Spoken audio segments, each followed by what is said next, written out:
కర్ణుడి పలుపున దుర్యోధనుడు క్షమించండి, కాబట్టి ఇక్కడతో ఈ విషయం వదిలేసేయండి అని అనగానే ఆ అశ్వత్థామ ఇక రాజంతటి వాడు ఆ మాట అన్న తర్వాత దాన్ని పట్టుకుని ఇక సాగించకూడదు అన్న ఉద్దేశ్యంతో ఊరుకున్నాడు. వెంటనే కృపాచార్యుడు ఊరుకున్నాడు. కర్ణుడు కూడా రథం ఎక్కి ఆ వింటి నారి శబ్దం చేస్తూ యుద్ధానికి బయలుదేరాడు. ఇలా యుద్ధానికి బయలుదేరి వెళ్ళాడో లేదో అర్జునుడి చేతిలో కర్ణుడు చావు దెబ్బతిన్నాడు. చావు దెబ్బతిని రథం విరిగిపోయి, చేతిలో ఉన్నటువంటి విల్లు విరిగిపోయి, పైన ఉన్నటువంటి కేతనం కింద పడిపోయి, గుర్రాలు సారథులు మరణించి నేల మీద నిలబడిపోయి, ఇంకా అక్కడే ఉంటే అర్జునుడు చంపేస్తాడేమో అన్న భయంతో నిస్సిగ్గుగా ఇప్పటిదాకా ఏ కృపాచార్యుల వారిని నిందించాడో, ఏ కృపాచార్యుల వారి నాలుక కోసేస్తానన్నాడో ఆ కృపాచార్యుల వారి యొక్క రక్షణ కోసమని పరిగెత్తుకుంటూ వెళ్ళి ఆయన రథం ఎక్కి కూర్చున్నాడు. అంటే ఒక్క 5 నిమిషాల క్రితం కృపాచార్యుల వారిని నిందించినవాడు, అర్జునుడిని నేను చంపేస్తానని బీరాలు పలికినవాడు అర్జునుడి చేతిలో అంత ఘోరంగా ఓడిపోయి ఏ విధమైనటువంటి మొహమాటం లేకుండా వచ్చి కృపాచార్యుడి రథం ఎక్కాడు. అప్పుడు దుర్యోధనుడు అర్జునుడితో యుద్ధానికి దిగాడు. ఆ కర్ణుడే పారిపోతే ఇక మిగిలిన సైన్యం ఏది కూడా నిలబడకుండా పారిపోతోంది. ఆ దుర్యోధనుడు వచ్చి నిలువుడు వెరపేటికి నీ కలుగగా గాంధీవి తక్కుగల పాండవులను గెలిచదనిది చూడుడు నా ఎలవు జలము ననుచు నడచెనన్నరు వీమీదన్. వెంటనే ఆ దుర్యోధనుడు వచ్చి, ఎందుకు మీ అందరూ పారిపోతారు, భయపడకండి, నేనున్నాను కదా, నేను సమరాన్ని సాగిస్తాను, ఆ అర్జునుడి యొక్క పరాక్రమాన్ని బలాన్ని అణిచేస్తానని చెప్పి యుద్ధానికి వచ్చాడు. అప్పుడు ఆ అర్జునుడితో అశ్వత్థామ అన్నాడు, అర్జునుడితో యుద్ధానికి వచ్చినటువంటి ఆ దుర్యోధనుడితోటి అశ్వత్థామ ఒక మాట అన్నాడు, నువ్వు రాజువి, నువ్వు అర్జునుడితో యుద్ధానికి దిగడం అంత క్షేమకరం కాదు, కాబట్టి మేము ఆ అర్జునుడితో యుద్ధం చేస్తాం, నువ్వు మిగిలినటువంటి వారితో కలిసి ఇతర సైన్యంతో పోరాడు తప్ప పరమ బలవత్తరమైనటువంటి అర్జునుడితో యుద్ధం అంత మంచిది కాదు, క్షేమకరం కాదని చెప్తే దుర్యోధనుడు వినకుండా ఆ అశ్వత్థామతోటి వాదానికి దిగాడు. నువ్వు మీ తండ్రి కూడా పాండవుల యందు పక్షపాత బుద్ధి కలిగినటువంటి వారు, మీరు తలుచుకుంటే ఎంత గొప్ప యుద్ధమైనా చెయ్యగలరు, మీరు తలుచుకుంటే పాండవులను నిగ్రహించగలరు, కానీ మీరు మీ పౌరుష ప్రతాపాల్ని మాకు అనుకూలంగా ప్రదర్శించరు, మీరు ఎప్పుడూ పాండవుల యొక్క అభ్యున్నతిని కోరుతూ ఉంటారు, ఇటువంటి మిమ్మల్ని నమ్మి నేను యుద్ధానికి వచ్చి మీతో యుద్ధం చేయించి గెలవగలనని ఎట్లా నమ్మడం అని అడిగాడు. అడిగితే అశ్వత్థామ దుర్యోధనుడితో మాట్లాడుతూ, పెక్కు రణంబులంగనియు పెద్దయు నమ్మవు నన్ను మద్గురున్ తక్కినవారు మేము విను తాపము ప్రాణము ఓపినట్లు పేరుక్కున పోర దైవగతి ఉన్నటులుండెడు కాక పాండవుల్ మిక్కిలివారు నీ తలపు మే గెలువన్ వశమే మహీశ్వర.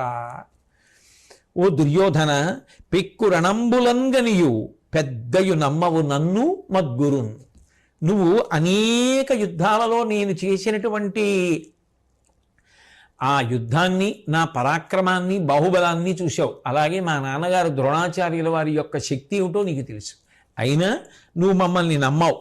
మేము యుద్ధాలు చేసేటప్పుడు ప్రాణాలు దాచుకొని యుద్ధం చేసేటటువంటి వాళ్ళం కాము, ఎంత పౌరుషంతో యుద్ధం చెయ్యవచ్చో అంత పౌరుషంతో యుద్ధం చేస్తాం, కానీ దైవానుకూల్యత అనేటటువంటిది ప్రధానం కదా, మన ప్రయత్నానికి ఈశ్వర అనుగ్రహం తోడు కావాలి, అది అట్లా తోడు కానప్పుడు మనం మాత్రం ఏం చేస్తాం, దైవం ఎట్లా తెలుస్తుందో అట్లాగే జరుగుతాయి కార్యాలు.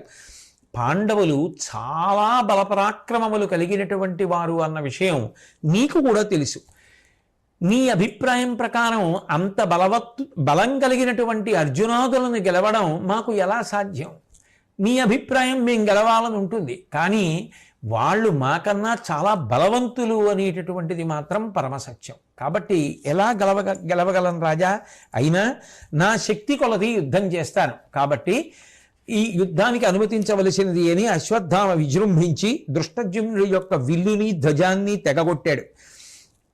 సారథిని, రథానికి ఉన్నటువంటి అశ్వాలని కూలగొట్టాడు, అలాగే ఆ దృష్టద్యుమ్నుని యొక్క శ్వేత ఛత్రాన్ని పడిపోయేటట్టుగా చేశాడు.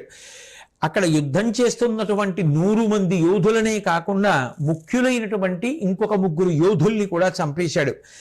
ఆ అశ్వత్థామ యొక్క పరాక్రమం ముందు, ఆయన యొక్క విజృంభణం ముందు ఎవ్వరూ ఆగలేకపోయారు.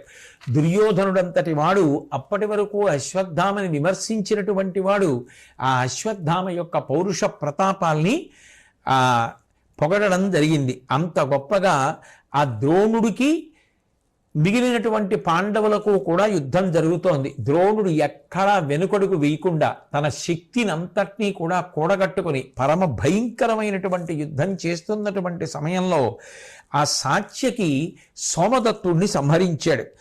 అదేంటి, బలమైనటువంటి బాణంతో ఆ గుర్రాల్ని, సారథిని, సోమదత్తుణ్ణి కూడా ఆ సాత్యకి చంపేయడం జరిగింది. ఆ భయంకరమైనటువంటి యుద్ధం ఇలా జరుగుతున్నటువంటి సమయంలో సోమదత్తుడు లాంటి వీరుడు మరణించడం కౌరవసేనకి చాలా పెద్ద పిడుగుపాటు. దాని చేత సహజంగా ఆ సైన్యాలన్నీ కూడా భయపడిపోయి పరుగులు తీయడం మొదలుపెట్టాయి. ఈలోగా ద్రోణాచార్యుల వారు వచ్చి ధర్మరాజు యొక్క విల్లు విరిచేసి ఆయన యొక్క జెండా పడగొట్టి ధర్మరాజు యొక్క శరీరం అంతా తూట్లు పడిపోయేటట్టుగా బాణప్రయోగం చేశాడు.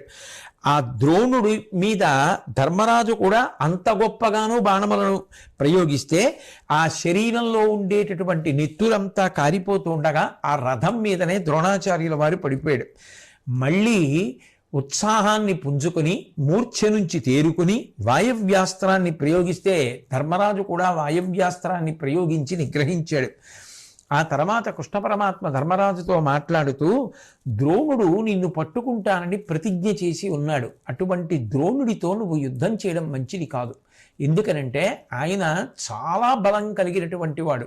అటువంటి వాడితో నువ్వు యుద్ధం చేసి ఏ కారణం చేతనైనా బలహీనపడినా ఓడిపోయినా వెంటనే నిన్ను బందీకృతుణ్ణి చేసి ప్రతిజ్ఞ నిలబెట్టుకునే ప్రయత్నం చేస్తాడు. కాబట్టి నువ్వు అటువైపుకు వెళ్ళకు. నువ్వు భీమాదులు ఎటు యుద్ధం చేస్తున్నారో అటువైపుకు వెళ్ళి కౌరవపక్షం మీద యుద్ధం చెయ్యి. ఇక ద్రోణుడికి ఎప్పుడూ మనసులో వెరపు ఎవరి మీద ఉంటుంది? తనని చంపడం కోసమే పుట్టినవాడు దృష్టద్యుమ్నుడి కనుక దృష్టద్యుమ్నుడితో యుద్ధం చేయడంలో ద్రోణుడికి కించిత్ వెరపు ఉండే అవకాశం ఉంటుంది. కాబట్టి ఇతని వధించుటకు జనియించనెవ్వడతడ ఈతని తోడ పోరాడుగాక అనుడు ఒక్కింత ఊహించి ఆ నృపాలుడరిగే ద్రోణుండు ద్రుపద సైన్యమున కడరే.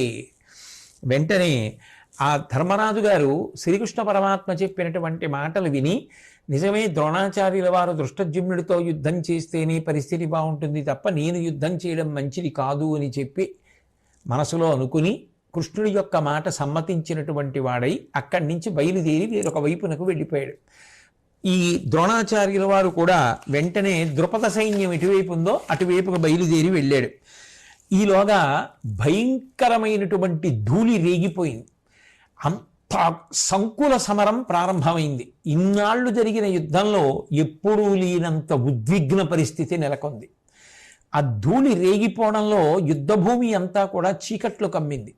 ఈలోగా చీకటి తోడైంది.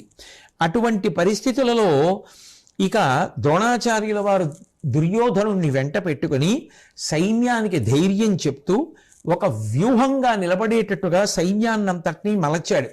ఆ చీకట్లో ఏ వీరుడితో యుద్ధం చేస్తున్నాడో తెలియదు కాబట్టి వాళ్ళు వాళ్ళ పేర్లు చెప్పుకొని వాళ్ళ బిరుదులు చెప్పుకొని యుద్ధం చేస్తున్నారు. కాబట్టి దుర్యోధనుడు తన పదాతి దళాన్ని పంపించి దివిటీలు తెప్పించాడు. అలాగే పాండవ సైన్యం కూడా దివిటీలు తెప్పించింది. భయంకరమైనటువంటి యుద్ధం జరుగుతోంది. ఆ యుద్ధం జరుగుతున్నటువంటి సమయంలో కృతవర్మ ధర్మరాజు గారి యొక్క విల్లు తెగ్గొట్టేశాడు. ధర్మరాజు గారు శక్త్యాయుధాన్ని ఆ కృతవర్మ మీద ప్రయోగించాడు. అది ఆ కృతవర్మ యొక్క చేతిని చీల్చేసింది. అయినా సరే ఇంకొక ధనస్సు తీసుకొని ధర్మరాజు రథానికి ఉన్నటువంటి గుర్రాల్ని, సారథిని పడగొట్టేశాడు. ఆ ధర్మరాజు చేతిలో ఉన్నటువంటి ధనస్సుని కూడా నుగ్గుగా చేసేశాడు. ధర్మరాజు ఖడ్గాన్ని పట్టుకున్నాడు. ఆ ఖడ్గాన్ని కూడా ముక్కలు చేసేశాడు. ధర్మరాజు తోమరం పట్టుకున్నాడు. దాన్ని ముక్కలు చేశాడు. పైగా ధర్మరాజు యొక్క కవచం తూట్లు పడేటట్టుగా చేసేశాడు. ధర్మరాజు గారి యొక్క శరీరంలో ఎన్నో బాణములను గుచ్చేశాడు. ఇక ఆ కృతవర్మతో యుద్ధాన్ని తట్టుకోలేక ధర్మరాజు గారు ఆ యుద్ధ భూమిని విడిచిపెట్టి వెళ్ళిపోయాడు. సాత్యకి ఈలోగా భూరి అనబడేటటువంటి గొప్ప రాజుని, కౌరవ వీరుణ్ణి ఒకడిని సంహరించాడు. ఈలోగా భీముడికి దుర్యోధనుడికి గొప్ప యుద్ధం ప్రబలింది.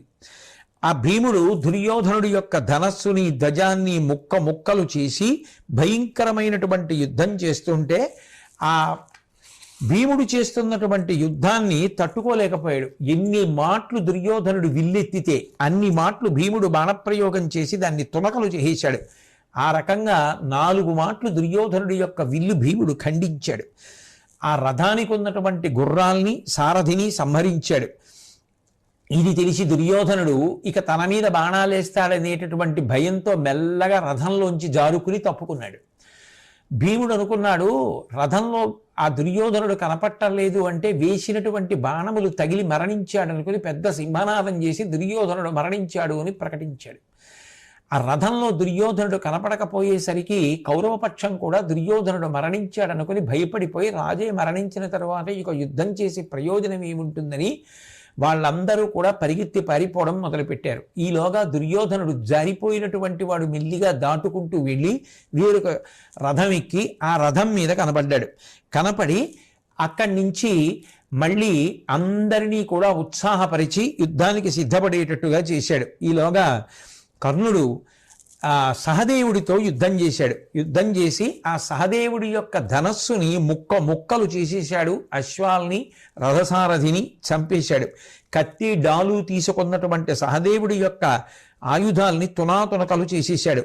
గద విసిరితే దాన్ని మధ్యలోనే విరిచేశాడు. విరిచేసి ఆ సహదేవుడి దగ్గరికి వెళ్ళి ఆయన్ని పట్టుకునే ప్రయత్నం చేస్తూ ఉంటే సహదేవుడు శక్త్యాయుధాన్ని రథచక్రాన్ని ప్రయోగించాడు. ఆ రెండిటినీ కూడా తునకలుగా చేసినటువంటి కర్ణుడు సహదేవుణ్ణి బాణాలతో కొట్టి సహదేవుడు ఇక రణరంగంలో నిలబడలేక యుద్ధభూమి విడిచిపెట్టి పారిపోతుంటే అతన్ని వెంబడించి పట్టుకున్నాడు. సహదేవుణ్ణి పట్టుకుని ఆ ధనస్సు యొక్క చివరి భాగంతో సహదేవుడి యొక్క పొట్టలో పొడుస్తూ నవ్వుతూ అన్నాడు, తనకంటే అధికుడైనటువంటి వాడితో ఎప్పుడూ కూడా యుద్ధం చేసేటటువంటి ప్రయత్నం చెయ్యకూడదు. అదిగో అక్కడ అర్జునుడు ఉన్నాడు. ఆ అర్జునుడి దగ్గరికి పోయి నువ్వు ఆయన యొక్క సహకారంతో బ్రతికిపోవు అన్నాడు. ఎందుకని అంటే నిజంగా సహదేవుణ్ణి పట్టుకోవడానికి వెళ్ళినప్పుడు కర్ణుడి యొక్క మనసులో ఉన్నటువంటి భావన వేరు. కానీ తీరా సహదేవుణ్ణి పట్టుకుందాము అని దగ్గర దాకా వెళ్ళిన తర్వాత తాను తల్లి అయినటువంటి కుంతికి ఇచ్చిన మాట జ్ఞాపకానికి వచ్చింది. యుద్ధంలో ఒక్క అర్జునుణ్ణి తప్ప మిగిలిన 4 పాండవులు నాకు దొరికినా వాళ్ళని నేను చంపను అని మాటిచ్చాడు. కాబట్టి సహదేవుణ్ణి చంపకూడదు అన్న ఉద్దేశ్యంతో ఆ నీకన్నా అధికులైనటువంటి శత్రువులతో ఎప్పుడూ కూడా యుద్ధం చెయ్యకు, అది అవివేకం అని చెప్పి అదిగో అక్కడ అర్జునుడు ఉన్నాడు, ఆయన దగ్గరికి పో, బ్రతికిపోతామని పంపించేశాడు. కర్ణుడితో అన్ని మాటలు అనిపించుకుని యుద్ధంలో ఓడిపోయినటువంటి సహదేవుడు చాలా బాధతో వెళ్ళి వేరొక రథం ఎక్కి అక్కడి నుంచి వెళ్ళిపోయాడు. వెళ్ళిపోయిన తరువాత ఈ విధంగానే ద్వంద్వ యుద్ధం జరుగుతోంది. నకులుడు శకునితో పోరాడాడు. శకుని పరాజయాన్ని పొంది నకులుడి నుంచి తప్పించుకుని వెళ్ళిపోయాడు. వెళ్ళిపోయిన తరువాత ఇక కర్ణ దుర్యోధనులిద్దరూ కూడా దురాలోచన చేశారు. ఈ సాత్యకిని పట్టడం కష్టమైపోతోంది. ఎందుకని అంటే ప్రతి కీలకమైనటువంటి సందర్భంలోనూ సాత్యకి జోక్యం చేసుకుంటున్నాడు. జోక్యం చేసుకుని పాండవులలో పెద్ద పెద్ద వీరులందరినీ కూడా కాపాడుతున్నాడు. కాబట్టి ఈ సాత్యకిని పడగొట్టాలనుకున్నారు. కర్ణుడు దుర్యోధనుడు ఒక చోట చేరారు. చేసిన తరువాత అప్పుడు మాట్లాడుకుంటూ ఉండగా కర్ణుడు దుర్యోధనుడితో మాట్లాడుతూ అన్నాడు, అదే పార్థుడు తన మునుమున కొదవిన సేనల కలంచు నిలివడడు, ఇతనిన్ గదియగ రాకుండగమును పొదువుదమే సాత్యకిన్ ప్రభూత బలముతో. అదిగో దూరంగా అర్జునుడు అక్కడ ఉన్నాడు. అర్జునుడి ముందు మన సైన్యాలు చాలా ఉన్నాయి. కాబట్టి అర్జునుడి దృష్టి ఇటువైపు ఉండదు. అర్జునుడు ఎదురుగుండా ఉన్నటువంటి సైన్యాన్ని సంహరించే ప్రయత్నంలో ఉన్నాడు. అర్జునుడు ఇటు రాడు కనుక సాత్యకిని ఇప్పుడే చంపేయాలి. ఇప్పుడే చంపేయాలి అంటే మనం ఒక పని చెయ్యాలి.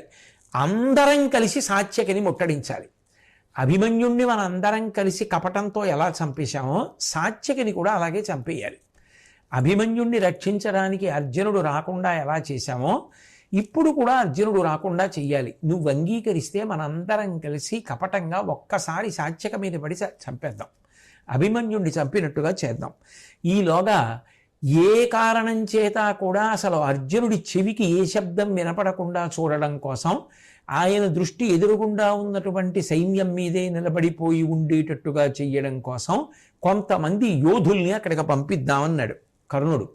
చాలా సంతోషించి అంగీకరించినటువంటి దుర్యోధనుడు వెంటనే ఆ శకునిని పిలిచి 10,000 ఏనుగులు, 10,000 రథాలు, దుశ్శాసనుడు, సుబాహువు, దర్శనుడు, దుర్విషహుడు అనబడేటటువంటి తమ్ముళ్లతో కలిసి అక్కడికి వెళ్ళి ఆ అర్జునుడితో నువ్వు యుద్ధం చేస్తుంటే ఆ అర్జునుడి యొక్క దృష్టి మీ మీదే ఉంటుంది కాబట్టి సాత్యకిని రక్షించుకోవాలనేటటువంటి పూనిక పొందడు. మేమందరం కలిసి ఒక కుమ్ముడిగా సాత్యక మీద పడి మట్టు పెడతామని చెప్పి ఆ శకుని పంపించాడు. ఆ శకుని అలాగే ఆ దుశ్శాసనుడు అలాగే ఈ దుర్యోధనుడి యొక్క సోదరులైనటువంటి సుబాహువు, దుష్ప్రదర్శనుడు, దుర్విషహుడు మొదలైనటువంటి వాళ్ళందరూ కలిసి అర్జునుడి మీద యుద్ధానికి వెళ్ళారు. ఆ అర్జునుడు వాళ్లతో యుద్ధం చేస్తున్నటువంటి సమయంలో మిగిలిన వీరులందరూ కలిసి సాత్యకి మీద పడ్డారు. కానీ సాత్యకి అరివీర భయంకరుడై విజృంభించాడు. ఆ రోజున ఎక్కడ చూసినా ఏనుగుల యొక్క తొండాలే, ఎక్కడ చూసినా గుర్రాల తలలే, ఎక్కడ చూసినా విరిగిపోయిన రథాలే. అసలు ఆ రోజు జరిగినటువంటి యుద్ధంలో సాత్యకి ప్రయోగించినటువంటి బాణముల వలన నిహతులైపోయినటువంటి సైనికుల యొక్క శరీరంలోంచి ప్రవహించినటువంటి నెత్తుటి నదిలో రథములు తేలి వెళ్ళిపోయాయి. అంత గొప్ప యుద్ధాన్ని చేశాడు. ఆ యుద్ధాన్ని చూసి దుర్యోధనుడు కానీ కౌరవ సైన్యం కానీ తట్టుకోలేక దుర్యోధనుడంతటి వాడు కూడా ఇక సాత్యకితో ఎదిరి నిలబడి యుద్ధం చెయ్యలేమని విరిగిపోయిన రథాన్ని వదిలేసి కృతవర్మ యొక్క రథాన్ని ఎక్కి ఆ యుద్ధరంగం నుంచి వెళ్ళిపోయాడు. అంత భయంకరంగా జరుగుతుంటే అర్జునుడితో శకుని యొక్క కుమారుడు ఉలూకుడు యుద్ధానికి వెళ్ళి ఓడిపోయి ఇక అర్జునుడు ముందు నిలబడలేమని యుద్ధరంగాన్ని విడిచిపెట్టి వెళ్ళిపోయారు. కర్ణుడు మాత్రం విజృంభించి పాండవ సైన్యం మీద పడ్డాడు. ఎందుకంటే మనసులో అక్కసుంది, సాత్యకిని పడగొట్టాలనుకున్నారు కానీ సాత్యకిని పడగొట్టలేకపోయాడు. అందుకని ఇప్పుడు తన యొక్క శక్తిని అంతటినీ కూడా తీసుకుని విజృంభించాడు. తలలున్, చేతులు, కాళ్ళులున్, ధనువులున్, ధాత్రీస్థలం పెక్కు తిట్టలు గావించి రథప్రతానములు, ఘోటశ్రేణులు, వారణావళులున్ జట్పడబైపయిం తరిమి దుర్వారైక దర్పోద్ధతిన్ జలమున్ చేవయి చూపే ఉద్భట భుజా సంరంభ రౌద్రంబుగన్. ఆ కర్ణుడు చేసినటువంటి యుద్ధానికి ఎక్కడ చూసినా పీనుగుల పెంటలే, తెగిపోయిన కాళ్ళు, చేతులు, విరిగిపోయిన రథాలు, పడిపోయిన పతాకాలు, ఒరిగిపోయినటువంటి కిరీటాలు, పడిపోయినటువంటి ఆభరణాలు కుప్పల కింద పడిపోతున్నాయి. అది చూశాడు ధర్మరాజు గారు. ఇవాళ కర్ణుడు చాలా దుర్నిరీక్షుడై ఉన్నాడు, ఆయన్ని పట్టుకోవడం ఎవరికీ సాధ్యం కాదంత గొప్ప యుద్ధం చేస్తున్నాడని గబగబా రథంలో అర్జునుడి దగ్గరికి వెళ్ళి నడురేయి తీవ్రభానుడు పొడమి వెలసెనను తలంపు పుట్టించుచు బుగ్గడువగు తేజంబున వెలిగెడు కర్ణుడు బాణరుచులు గిరికొనదెసలన్. జరుగుతున్నటువంటి యుద్ధం రాత్రి యుద్ధం, దివిటీని పట్టుకుని యుద్ధం చేస్తున్నాం. ఆ కర్ణుడేమో అంత భయంకరమైన యుద్ధం చేసి మన పక్షాన ఉన్నటువంటి సైన్యాన్ని అంతటినీ పడగొట్టేస్తున్నాడు. ఆ కర్ణుణ్ణి చూస్తూ ఉంటే రాత్రివేళ ఒకవేళ సూర్యోదయమై సూర్యుడు ప్రకాశిస్తున్నాడా ఏమి అనిపిస్తోంది. అంత ప్రతాపంతో అంత ప్రకాశంతో ఉన్నాడు. కాబట్టి వెంటనే నువ్వు కృష్ణుడు కలిసి అక్కడికి వెళ్ళి కర్ణుడిని నిగ్రహించవలసినది అన్నాడు. వెంటనే అర్జునుడు కృష్ణుడి వంక తిరిగి మన యొక్క రథాన్ని అటువైపు తిప్పమన్నాడు. అంటే శ్రీకృష్ణ పరమాత్మ అన్నారు, వినుము నిశాసమయంబున ధనుజులకున్ పేర్చు బాహు దర్పము శౌర్యంబును కావున ఐడింబుండని కర్ణుని నోర్చు బనుతమతని అతనికి. అర్జున, రాత్రివేళ యుద్ధం చేసేటప్పుడు రాక్షసులకి బలం బాగా పెరుగుతుంది. మన వైపు రాక్షస వీరుడు భీముని యొక్క కుమారుడైనటువంటి ఘటోత్కచుడున్నాడు. ఆ ఘటోత్కచుడిని ఇప్పుడు కర్ణుడి మీదకి పంపిస్తే ఆ ఘటోత్కచుడు రాత్రివేళ ద్విగుణీకృత పరాక్రమంతో యుద్ధం చేస్తాడు కాబట్టి ఆ ఘటోత్కచుడు కర్ణుణ్ణి మట్టు పెడతాడు. అంతేకాదు, మనమంతకు వేరొక దిక్కున నడతుము, భీమసుతునకును మాయలు పెంపొనరిన దివ్యాస్త్రంబులు అనేకములు కలవు, వలవదనుమానింపన్. మనం వేరొక దిక్కుకెళ్ళి యుద్ధం చేద్దాం. భీముని కుమారుడైనటువంటి ఘటోత్కచుడికి కూడా అనేకమైన దివ్యాస్త్రములు తెలుసు కాబట్టి కర్ణుడితో యుద్ధం చెయ్యడంలో ఏ విధమైనటువంటి తొట్టుపాటు పడడవు, కాబట్టి నువ్వేం అనుమానించక్కర్లేదు అని చెప్పి శ్రీకృష్ణ పరమాత్మ ఘటోత్కచుడిని పిలిచి ఆ ఘటోత్కచుడితో అంటున్నాడు, పాండవ సైన్యముల్ చెదరిపారెడు కర్ణుని చేతనొచ్చి ఉద్దండత నీదు శౌర్యమును దర్పము నేర్పడ నిల్వరింపు, ఈతండని రాత్రి నీకొకడు తక్కువ, తండ్రులకు జయంబు పుత్రుండసగంగ గాన్పు మహిరూఢికి నెక్కడే గెలువుమీతనిన్. ఓ ఘటోత్కచ, పాండవ సైన్యాలన్నీ కూడా కర్ణుడి యొక్క ఉద్ధతికి ఓర్వలేక చెదిరిపోతున్నాయి. ఇప్పుడు నీ యొక్క శౌర్యాన్ని పరాక్రమాన్ని నువ్వు ప్రకటించాలి. రాత్రివేళ యుద్ధం చెయ్యడంలో రాక్షసుడివి కనుక నీ పరాక్రమం మెండుగా ఉంటుంది. నిజానికి రాత్రివేళ యుద్ధం చేసేటప్పుడు కర్ణుడు నీకు సమానుడు కాడు. కాబట్టి నువ్వు ఈ యుద్ధంలో గెలుపు సాధిస్తే నీ తండ్రులకు ఇంతకన్నా గొప్పగా బహుమానం నువ్వు ఇవ్వవలసినది ఉండదు. కాబట్టి అంత గొప్ప బహుమానం విజయం రూపంలో ఇవ్వాలి. కాబట్టి నువ్వు యుద్ధం చెయ్యి అన్నాడు. అనగానే ఘటోత్కచుడు చాలా సంతోషించి తప్పకుండా నేను యుద్ధం చేస్తానని బయలుదేరాడు. ఆ బయలుదేరినప్పుడు ఆ ఘటోత్కచుడు కర్ణుడితో యుద్ధానికి వెళ్ళి యుద్ధం మొదలుపెట్టినప్పుడు జటాసురుడి యొక్క కుమారుడు అలంబసుడు అనబడేటటువంటి వాడు బయలుదేరి ఆ దుర్యోధనాదుల దగ్గరికి వెళ్ళి మొట్టమొదటి నుంచి కూడా నాకు పాండవుల మీద పగ ఉన్నది, ప్రత్యేకంగా భీముడి మీద పగ ఉంది, భీముడి కుమారుడు ఘటోత్కచుడు, కాబట్టి నేను ఘటోత్కచుడితో యుద్ధం చేస్తానని ఆ అలంబసుడు ఘటోత్కచుడితో యుద్ధం మొదలుపెట్టాడు. ఇద్దరికీ యుద్ధంలో మాయలు తెలుసు. అందుకని ఇద్దరూ కూడా రూపాలు మార్చేసుకుంటున్నారు. ఒకడు సర్పం అయిపోతే రెండో వాడు గరుత్మంతుడిగా మారిపోయేవాడు, ఒకడు ఏనుగుగా మారిపోతే రెండవ వాడు సింహంగా మారిపోయేవాడు, ఒకడు సూర్యుడైతే రెండవ వాడు రాహు అయిపోతూ ఉండేవాడు, ఒకడు మేఘం అయిపోతే రెండో వాడు వాయువు అయిపోతూ ఉండేవాడు. అలా ఇద్దరూ కూడా భయంకరమైనటువంటి యుద్ధం చేస్తున్నారు. ఆఖరికి ఘటోత్కచుడు ఏం చేశాడంటే ఆ అలంబసుణ్ణి పట్టుకొని కింద పడేసి వాడి యొక్క గుండెల మీద తన పాదం పెట్టి గట్టిగా తొక్కి ఆ తలని పట్టుకొని గిరగిరా తిప్పి శరీరం నుంచి ఊడ తీసేసి నిత్తురు కారుతున్నటువంటి ఆ తలకాయ చేత్తో పట్టుకొని ఎదురుగుండా ఉన్నటువంటి సైన్యంలో దుర్యోధనుడు ఎక్కడున్నాడు అని వెతికాడు. ఓ రథంలో దుర్యోధనుడు కూర్చుని ఉన్నాడు. ఆ తలకాయ నెత్తుటితో ఉన్నది దుర్యోధనుడు రథంలో పడేటట్టుగా విసిరేశాడు. విసిరేసి దుర్యోధనుడితో అన్నాడు, కొనిమిది నీ మిత్రుని తల, వినుమిట్టుల మారులేని విక్రమమున కర్ణుని త్రుంచెద, వరుసంబురిగొనియద నిను భీమసేను కొడుక నెరుగవే. నేనెవరినో నీకు తెలుసు కదా, భీమసేనుడి యొక్క కొడుకుని ఘటోత్కచుణ్ణి. అదిగో విసిరేను చూసుకో, నీ మిత్రుడి యొక్క తల అది. అట్లాగే తర్వాతి క్రమంలో కర్ణుడిని చంపేస్తాను, ఆ తర్వాత నిన్ను చంపేస్తాను. భీముడి కొడుకుని కదా, నాకు అలుపు ఉండదు, భయంకరమైన యుద్ధం చేస్తాను అని చెప్పి ఆ కర్ణుడి మీద యుద్ధానికి బయలుదేరుతుంటే ఎర్రనైనటువంటి రథం గ్రద్దని ఆ కేతనం మీద చిహ్నంగా కలిగినటువంటి ఆ ఘటోత్కచుడు ఎర్రటి వెంట్రుకలు జడలు కట్టిపోయి నిట్ట నిలువుగా నిలబడి ఉండగా మేఘం ఎలా ఉంటుందో అటువంటి నల్లటి ఆకృతితోటి కోరలతోటి బంగారు ఆభరణములు మెరుస్తూ ఉంటే మిరుపులతో కూడినటువంటి మేఘంలా ఉన్నాడు.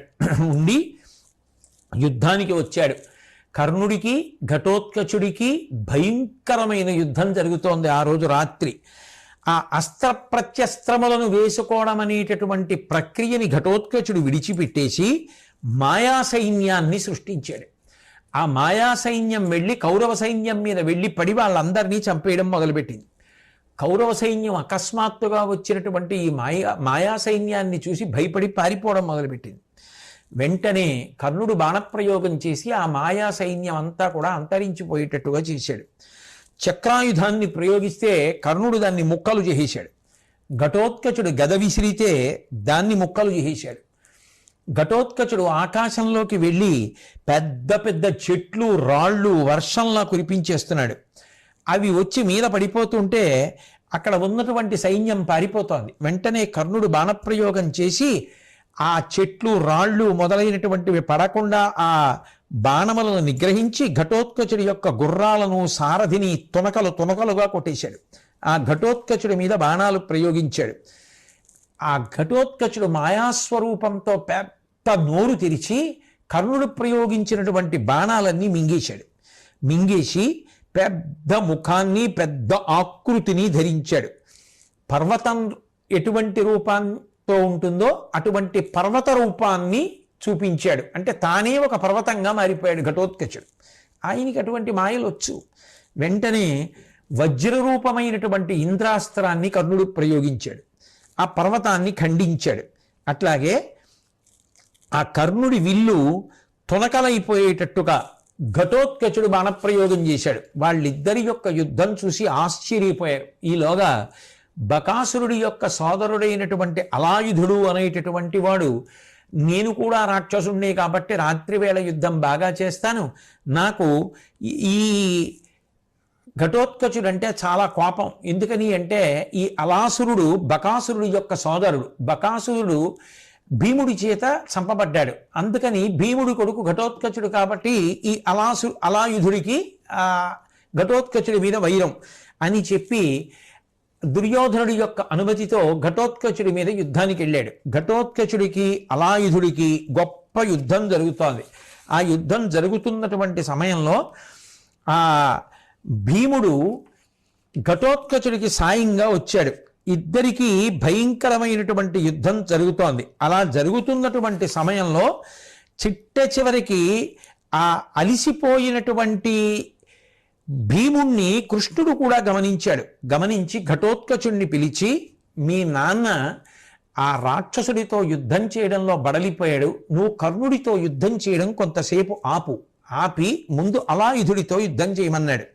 వెంటనే ఘటోత్కచుడు అలాయుధుడి మీదకి యుద్ధానికి వెళ్ళి ఆ అలాయుధుని యొక్క ఆ రథాన్ని గుర్రాల్ని అన్నింటినీ చూర్ణం చేసేసి తాను మేఘంగా మారి ఆకాశం పిక్కటిల్లేటట్టుగా పెద్ద చప్పుడు చేశాడు. వెంటనే అలాయుధుడు కూడా మేఘంగా మారిపోయి నెత్తురిని వర్షిస్తూ పిడుగులు పడేటట్టుగా చేశాడు. అనేకమైనటువంటి రాక్షస మాయలు ప్రదర్శిస్తూ ఇద్దరు వాలి సుగ్రీవులు ఎలా యుద్ధం చేసుకున్నారో అంత భయంకరమైనటువంటి యుద్ధం చేస్తున్నారు. ఆఖరికి ఆ అలాయుధుడు ఘటోత్కచుడు కత్తులతో యుద్ధం చేస్తున్నటువంటి సమయంలో ఘటోత్కచుడు అలాయుధుణ్ణి కింద పడేసి ఆ అలాయుధుని యొక్క తల నరికేశాడు. దుర్యోధనుడు మొదలైనటువంటి సైనిక వీరులందరూ కూడా చాలా దుఃఖాన్ని పొందారు. ఈ రాక్షసుడైనటువంటి ఘటోత్కచుడు రాత్రివేళ యుద్ధంలో భయంకరమైన యుద్ధం చేస్తుంటే ఈ అలాయుధుడు ఉన్నాడు ఎదుర్కొన్నాడని మనం సంతోషిస్తుంటే ఇతడు కూడా మరణించాడే అని భయపడ్డారు. ఈలోగా ఘటోత్కచుడు మళ్ళీ వచ్చి తన రథం మీద కూర్చుని కర్ణుడితో యుద్ధానికి తలబడ్డాడు. ఆ కర్ణుడు ఘటోత్కచుడి యొక్క రథాశ్వములను సంహరించాడు. వెంటనే ఎప్పుడైతే తన గుర్రములు మరణించాయో ఘటోత్కచుడు తన రథంతో సహా మాయమైపోయి ఆకాశాన ఒక పెద్ద మేఘంగా మారిపోయి ఉరుములతో కూడినటువంటి మెరుపుల్ని సృష్టించి అక్కడి నుంచి సహజంగా అయితే మేఘం వర్షాన్ని కురిపించాలి. కానీ ఘటోత్కచుడు మేఘరూపాన్ని పొంది బాణాలు, ఖడ్గాలు, రోకళ్ళు, ఈటెలు, చురకత్తలు, ముళ్ళగుదియలు ఇటువంటి ఆయుధాల్ని పైనుంచి వర్షిస్తుంటే ఆయుధాలు తగిలి ఎక్కడి సైన్యం అక్కడే కౌరవ సైన్యం మరణిస్తుంటే అందరూ కూడా పారిపోవడం మొదలుపెట్టారు. కొంతమంది యొక్క రథములు ముక్కలైపోయి ఆ ఏనుగులన్నీ కూడా పైనుంచి పడుతున్నటువంటి ఆయుధముల చేత దెబ్బలు తిని పడిపోయి గుర్రాలు గాయపడ్డాయి, తలలు పగిలిపోయాయి, కొంతమందికి వెన్నుపాములు విరిగిపోయాయి. ఇది సామాన్యమైన యుద్ధం కాదు, ఇదేమి యుద్ధం రా బాబని చెప్పి ఆ కౌరవ సైన్యం అంతా కూడా దిక్కుతోచక ఆత్మరక్షణ కోసమని పారిపోవడం మొదలుపెట్టింది. ఆ అంత మాయతో యుద్ధం చేస్తున్నటువంటి ఆ ఘటోత్కచుడి యొక్క మాయాశక్తులనన్నిటినీ కూడా మంచుని కరిగించినట్టుగా సూర్యుడు కర్ణుడు బాణప్రయోగం చేసి కరిగించాడు.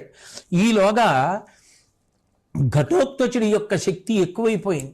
రాత్రి యుద్ధం కదూ, ఎక్కువైపోయి కర్ణుడి యొక్క దివ్యాస్త్ర శక్తిని దాటిపోయింది. మౌడగ దానవ ప్రవరుమాయా సమంచిత దివ్యపాన శక్తి గుదియ చేసి తొంటితన తీవ్రత గైకొని నీదు సైన్యముల్ బెగడువడన్ మదించి అతి భీమ సముద్ధతి నింక నిమ్మియిం తెగడను భీతి యోధుల మదిం జనియింపగనక్రమించినన్. ఆ ఘటోత్కచుడి యొక్క మాయ ఇక ఎవరూ కూడా ఆపలేకపోయారు. కర్ణుడి యొక్క దివ్యాస్త్ర శక్తిని దాటిపోయింది. ఇక కౌరవ సైన్యం అంతా కూడా ఇక మనలో బతికేవాడు ఎవ్వడు లేడు, ఇవాళ ఈ ఘటోత్కచుడిని ఎవరూ ఆపలేరు. తెల్లవారే లోపల వీడు అందరినీ చంపేస్తారని భయపడిపోయి గబగబా పరిగెత్తుకుంటూ కర్ణుడి దగ్గరికి వెళ్ళి, ఒకప్పుడు ఇంద్రుడు నీ దగ్గరికి బ్రాహ్మణ రూపంలో వచ్చి యాచిస్తే నువ్వు నీ సహజ కవచ కుండలములను తీసి ఇచ్చేశావు. అలా ఇచ్చేసినటువంటి కారణం చేత సంతోషించినటువంటి ఇంద్రుడు నీకు శక్తి అనబడేటటువంటి ఆయుధాన్ని ఇచ్చాడు. అది కృష్ణార్జునుల మీద ప్రయోగించాలి అని నువ్వు దాచి ఉంచావు. ఎప్పుడో ప్రయోగిద్దువుగానివి కృష్ణార్జునుల మీద అని నువ్వు దాచావు. కానీ అసలు అట్లా ప్రయోగించడానికి మనం బతికుంటే కదా ఇవాళ రాత్రి తెల్లవారే లోపల ఈ ఘటోత్కచుడు మన అందరినీ చంపేసేటట్టుగా ఉన్నాడు. ఎప్పుడో కృష్ణార్జునుల మీద ప్రయోగిద్దామని నువ్వు దాచినటువంటి ఆ శక్త్యాయుధాన్ని ఇప్పుడు ముందు ఈ ఘటోత్కచుడి మీద ప్రయోగిస్తే, వీడు మరణిస్తే, మనం బతికుంటే అప్పుడు కదా కృష్ణార్జునులతో యుద్ధం. వాళ్ళ కోసం మనం తర్వాత ఆలోచన చేద్దాం. ముందు ఈ ఘటోత్కచుడిని సంహరించేటటువంటి ప్రయత్నం చెయ్యి అన్నాడు. అనగానే ఆ ఘటోత్కచుడు కూడా ఒక భయంకరమైనటువంటి గదాదండాన్ని కర్ణుడి మీదకి విసిరాడు. కర్ణుడు రథంలోంచి పక్కకి తప్పుకున్న కారణం చేత ఆ రథం చూర్ణం అయిపోయింది. మళ్ళీ రెండో గదని విసిరాడు. ఆ రెండో గద కూడా వచ్చి ఉరుసుకుంది కర్ణుణ్ణి. ఇక వీడు విజృంభించిపోతున్నాడు. ఏమాత్రం ఆలస్యం చేసినా నన్ను చంపేసేటట్టున్నాడని ఆలోచించినటువంటి కర్ణుడు శ్రీకృష్ణుడు అర్జునుడి యొక్క పరిస్థితిని తర్వాత చూద్దాం, దీన్ని ముందు ప్రయోగించేసేద్దామని చెప్పి ఆ ఘటోత్కచుడి మీద శక్త్యాయుధాన్ని ప్రయోగించేశాడు. మును మాయభృంగి ధనుజేంద్రుని యురము పగిల్చి కొనుచు దుర్భరగతి వీపున వెడలి శక్తి ఎగసెను వినివీధికి ఉడుగణంబు వెలుకంబారన్. ఆ కర్ణుడు వదిలిపెట్టినటువంటి శక్త్యాయుధం ఆ మొట్టమొదట ఘటోత్కచుడి యొక్క మాయనంతటినీ అంతరింపచేసేసి ఆయన యొక్క గుండెల్ని చీల్చుకుంటూ వీపులోంచి బయటికి వచ్చి ఆకాశంలోకి వెళ్ళిపోతూ ఉంటే చంద్రమండలం అంతా కూడా వెలవెలబోయిందిట. అంత ప్రకాశంతో ఆ శక్త్యాయుధం వెళ్ళిపోయింది. వెళ్ళిపోగానే కౌరవ వీరులందరూ కూడా ఎంతో సంతోషించారు. ఘటోత్కచుడి యొక్క శరీరం భూమి మీద పడిపోయింది. పెద్ద చొంగ కార్చుకుంటూ అందులో పడి కొట్టుకుని ఘటోత్కచుడు ప్రాణములు విడిచిపెట్టేశాడు.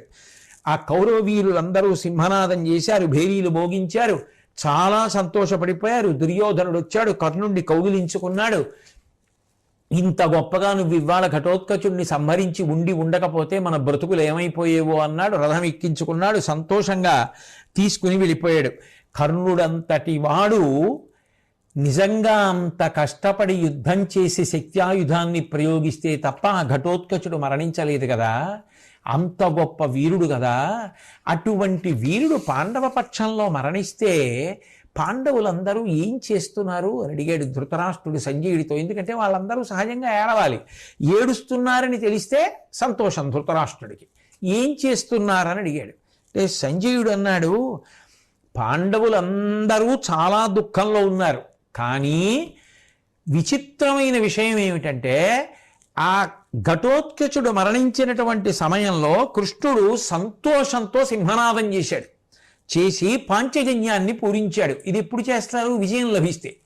పాంచజన్యాన్ని పూరించాడు. తన చేతిలో ఉన్నటువంటి గుర్రాల పగ్గాల్ని తీసి రథం యొక్క నగలుకి కట్టేశాడు.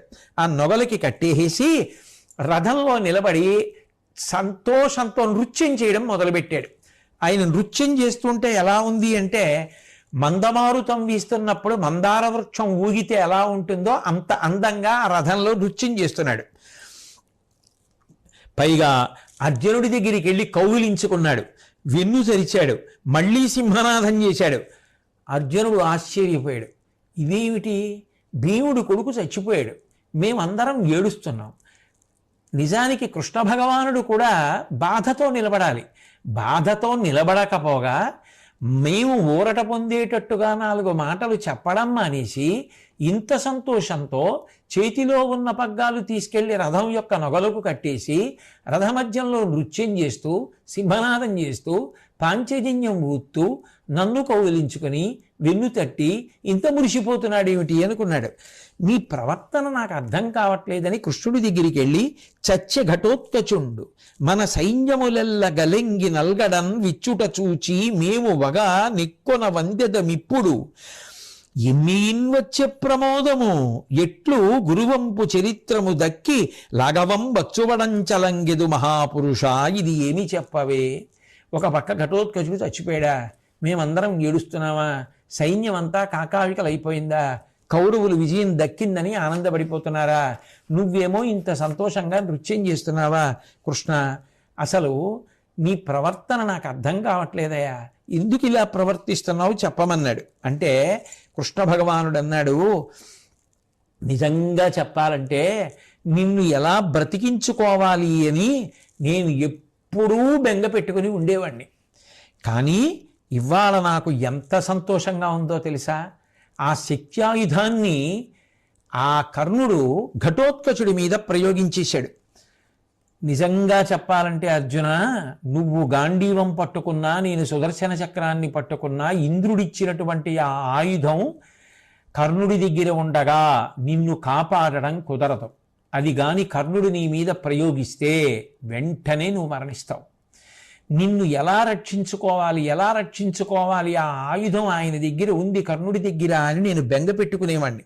ఇంకొక విషయం చెప్పనా? నిజానికి ఆ కర్ణుడు దివ్యాంశ సంభూతుడు. ఇంద్రుడు బ్రాహ్మణ రూపంలో వచ్చి పుట్టుకతో ఉన్నటువంటి కవచకుండలాల్ని కర్ణుడి దగ్గర అర్థించి తీసేసుకున్నాడు. ఎప్పుడైతే తనకు సహజంగా ఉన్న కవచకుండలాల్ని కోసి కర్ణుడు ఇచ్చేశాడో అప్పుడే సామాన్య మానవుడైపోయాడు, బలం తగ్గిపోయింది. కానీ ఎవ్వరూ చెయ్యలేని పని చేశాడు. ఒంటిలో ఉన్న కవచాన్ని కత్తితో కోసి ఇచ్చేశాడు, కుండలాలు ఇచ్చేశాడు. ఆ కారణం చేత వైకర్తనుడు అని బిరుదు పొందాడు. దానికి ప్రతిఫలంగా ఇంద్రుడు శక్త్యాయుధాన్ని ఇచ్చాడు. అది ఒక్కసారే పనిచేస్తుంది. ఆ శక్త్యాయుధాన్ని ఎవరి మీద కర్ణుడు ప్రయోగిస్తాడో వాడు మరణించి తీరవలసిందే. కర్ణుడు ఏదో ఒకనాడు దాన్ని నీ మీద ప్రయోగిస్తాడు. నిన్ను రక్షించుకోవడం సుదర్శన చక్రం వల్ల కాదు, నీ గాంధీవం వల్ల కాదు. అందుకని నేను ఎంత బెంగ పెట్టుకుని ఉండేవాణ్ణో. నిజంగా చెప్పాలి అంటే ఇవాళ ఆ ఆయుధాన్ని ఘటోత్కచుడి మీద వేసేశాడు. ఘటోత్కచుడు మరణిస్తే మరణించాడు, నువ్వు బ్రతికావు, నాకు చాలు. అందుకని ఇంత సంతోషంగా ఉన్నా. అంతేకాదు అర్జున, నిజానికి నీకోసమే ఏకలవ్యుణ్ణి, శిశుపాలుణ్ణి, జరాసంధుణ్ణి ఒక్కొక్కరిని ఒక్కొక్క విధంగా హతమార్చాను నేను. వాళ్ళందరూ కానీ ఈ సమయంలో బ్రతికి ఉన్నట్టయితే దుర్యోధనుడు వాళ్ళందరినీ సహాయంగా తెచ్చుకుంటాడు. వాళ్ళ ముగ్గురు కూడా దుర్యోధన పక్షాన చేరి ఉంటే యుద్ధం మరింత జటిలమైపోయి ఉండేది. కానీ అందుకే వాళ్ళు అసలు యుద్ధం వరకు రాకుండా నేను చూశాను. ఇక మిగిలినటువంటి కిమ్మీరుడు, బకాసురుడు వాళ్ళందరూ కూడా విష్ణుద్వేషం కలిగిన వాళ్ళు, ధర్మ వ్యతిరేకమైన ప్రవర్తన ఉన్నవారు. ఈ ఘటోత్కచుడు కూడా అంతే, రాక్షసుడు, ధర్మ వ్యతిరేకి, విష్ణువునందు ఆనుకూల్యత కలిగినవాడు కాడు. ఇవాళ మీ పక్షంలో యుద్ధం చేసి మరణించాడు కాబట్టి సరిపోయింది. ఇతను బ్రతికుంటే ధర్మాన్ని పాడు చేస్తాడు, రావణాసురుడితో సమానమైన వాడు. కాబట్టి ఏదో ఒక రోజు మళ్ళీ నేను ఇతన్ని చంపాలి. అలా నేను చంపవలసిన అవసరం లేకుండా ఇవాళ మీకోసం చచ్చిపోయాడు. ఆ చచ్చిపోవడం కూడా ఇంద్రుడు కర్ణుడికి ఇచ్చినటువంటి శక్త్యాయుధం వల్ల మరణించాడు. కాబట్టి ఇప్పుడు నువ్వు క్షేమంగా ఉన్నావు, నాకు ఎంత సంతోషంగా ఉందో అందుకు నృత్యం చేశానన్నాడు. ఇది విని ధృతరాష్ట్రుడి యొక్క గుండె జారిపోయి సంజయుడితో అన్నాడు, ఒకనిని చంపి ఇట్లు చనును ఉజ్వల శక్తి నిరింగి కర్ణుడేటికి నరుమీత దానిని గిడింపక ఇన్ని దినంబుల అప్రయోజకముగ చేసే కయ్యము భుజాబలశాలి నరుండు వడ్డ పోరికి మరి ఉత్సహింపగలరే పెరవారలు సుతనందన. అయ్యయ్యయ్యయ్యో, ఒక్కసారి మాత్రమే ఆ శక్త్యాయుధం పనిచేస్తుందా? కర్ణుడి దగ్గరుందా? ఇన్నాళ్ళ నుంచి యుద్ధం జరుగుతోందా? ఆ అర్జునుడి మీద అది వేసేస్తే అర్జునుడు చచ్చిపోతే యుద్ధం అయిపోయింది కదయా, దీనికి దాచుకున్నాడు కర్ణుడు, అది వెయ్యకుండా ఏమిటి సాధించాడు అని అడిగితే, పైగా అర్జునుడికి నియమం ఉంది, యుద్ధానికి పిలిస్తే వస్తాడు. అర్జునుడిని యుద్ధానికి పిలిచి కర్ణుడు శక్త్యాయుధం వేసేస్తే యుద్ధం అయిపోయేది కదా, ఎందుకు వీలేదు, ఎందుకు పిలవలేదు అంటూ ధృతరాష్ట్రుడు అన్నాడు, నా తనూజులు దుర్బుద్ధులి తరంగు నీవు తలపవా, ఆ శక్తి నీరజాక్షు తుడిచికొనియనే, మొరకు చేనున్న తీయపండు వెసనాచికొనిన నెర్వరియుబోలే. మూర్ఖుడైనటువంటి వాడు తీయటి పండు తెచ్చుకుంటే తెలివైన వాడు వాడి దగ్గర నుంచి అది లాగేసుకున్నట్టుగా దుర్బుద్ధి తప్ప దూరాలోచన లేనటువంటి నా కొడుకుల దగ్గర నుంచి ఆ శక్త్యాయుధం జారిపోయింది. ఇప్పుడు ఇంకా వాళ్ళ అర్జునుడిని ఏం చేస్తారు, ఏం చెయ్యలేరు. నువ్వైనా చెప్పపోయావా సంజయ కర్ణుణ్ణి ఆయుధం ప్రయోగించమని అంటే, ప్రతిరోజు రాత్రి మేమందరం కలుసుకున్నప్పుడు కర్ణుడికి చెప్పేవాళ్ళం, కర్ణ రేపు పొద్దున్న యుద్ధభూమిలోకి వెళ్ళగానే నువ్వు అర్జునుడి మీద ఆ ఆయుధాన్ని ప్రయోగించు అని చెప్తూ ఉండేవాళ్ళం. తప్పకుండా ఇదిగో రేపు ప్రయోగిస్తా, ఎల్లుండి ప్రయోగిస్తా అంటూ ఉండేవాడు. ప్రతిరోజు పొద్దున్నే యుద్ధానికి బయలుదేరేటప్పుడు మాకందరికీ జ్ఞాపకం ఉండేది. యుద్ధభూమిలోకి వెళ్ళగానే అందరం మర్చిపోయేవాళ్ళం. అసలు శక్త్యాయుధం మా దగ్గర ఉందని కానీ, కర్ణుడు దాన్ని ప్రయోగించాలని కానీ, పోనీ కర్ణుడికి మేము జ్ఞాపకం చేద్దామని కానీ యుద్ధంలో గుర్తొచ్చేది కాదు. యుద్ధం అయిపోయి మళ్ళీ అందరం రాత్రి శిబిరాలకు వచ్చేసేవాళ్ళం. వచ్చేగానే మళ్ళీ జ్ఞాపకానికి వచ్చేది. మళ్ళీ కర్ణుడి దగ్గరికి వెళ్ళేవాళ్ళం.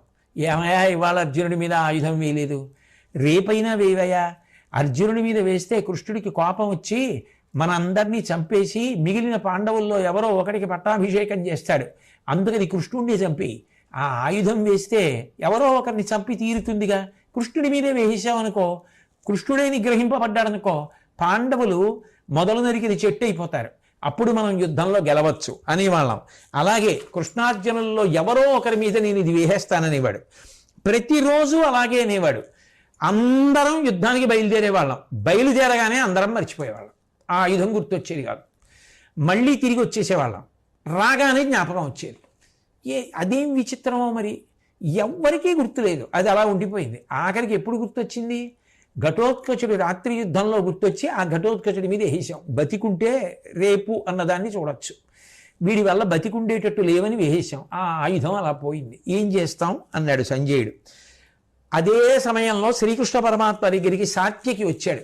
సాత్యకితో మాట్లాడుతూ కృష్ణుడు అన్నాడు, వాని వారెలెల్లని పని వానికి ఎప్పుడు గరపుదురు, వాడు పూంకిమై గడగివచ్చు, తాకుదల నేను వారలందరను మరచునట్లు చేయుదు, నరునకునై కుమారా. వాళ్ళందరూ రాత్రివేళ కర్ణుడికి దాని గురించి జ్ఞాపకం చేస్తున్నారని నాకు తెలుసు. కర్ణుడు నా మీద కానీ అర్జునుడి మీద కానీ ప్రయోగించాలనుకుంటున్నాడని నాకు తెలుసు. వాళ్ళు యుద్ధానికి బయలుదేరగానే మరిచిపోయేటట్టు, రాత్రి శిబిరానికి వెళ్ళగానే గుర్తొచ్చేటట్టు ప్రతిరోజు నేనే చేస్తూ వచ్చాను సాత్యకి. అందువల్ల అర్జునుడు బ్రతికాడు. అంతేకాదు, మీరును ప్రాణములు త్రిలోకీరాజ్యము నాదు బుద్ధికిన్ పార్థుక్రియన్ కూరిమికిన్ పాత్రంబులే, ఈ రేయి కదా సుఖించియే నిద్రింతున్. నిజంగా చెప్పాలంటే సాత్యకి, మీరందరూ కానీ నా ప్రాణములు కానీ 3 లోకములలో రాజ్యము కానీ నాకు సంబంధించినంత వరకు అర్జునుడితో సమానం కాదు. అర్జునుడు నాకంత ఎక్కువ. ఇక అర్జునుడిని చంపగలిగినటువంటి అస్త్రం లేదు. ఆ శక్త్యాయుధాన్ని వదిలిపెట్టేశాడు కర్ణుడు. అమ్మయ్యా, ఇవాళ రాత్రి నేను హాయిగా నిద్రపోతాను అని చెప్పి సంతోషంగా శ్రీకృష్ణ పరమాత్మ ఉన్నటువంటి సమయంలో ఆ ధర్మరాజు మాత్రం, అయ్యో ఈ ఘటోత్కచుడు నిష్కారణంగా మరణించాడని చెప్పి చాలా బాధపడి, ఇదంతా కర్ణుడి వల్లే, ఆ కర్ణుడే అభిమన్యుడి మరణానికి కారణమయ్యాడు, అర్జునుడి కొడుకు మరణించాడు, ఆ కర్ణుడే ఇప్పుడు భీముడి యొక్క కొడుకు అయినటువంటి ఘటోత్కచుడి మరణానికి కారణమయ్యాడు, నేను ఆ కర్ణుడిని వదిలిపెట్టను, వెంటనే చంపేస్తానని చెప్పి ఆవేశంతో రథం తీసుకుని ధర్మరాజు గారు వెడుతుంటే చూసినటువంటి కృష్ణార్జునులు ధర్మరాజు గారికి ఏ ప్రమాదం జరుగుతుందో అని వెనకాతల బయలుదేరారు.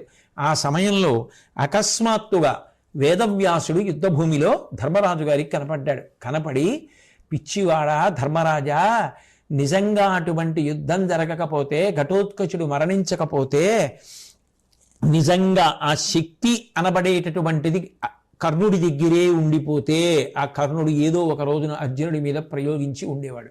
ఏమైపోతువు నువ్వు, ఏమైపోను యుద్ధం. ఘటోత్కచుడు మరణిస్తే మరణించాడు కానీ అర్జునుడు బ్రతికాడు, మీ అందరూ బతికారు, యుద్ధంలో గెలుస్తారు.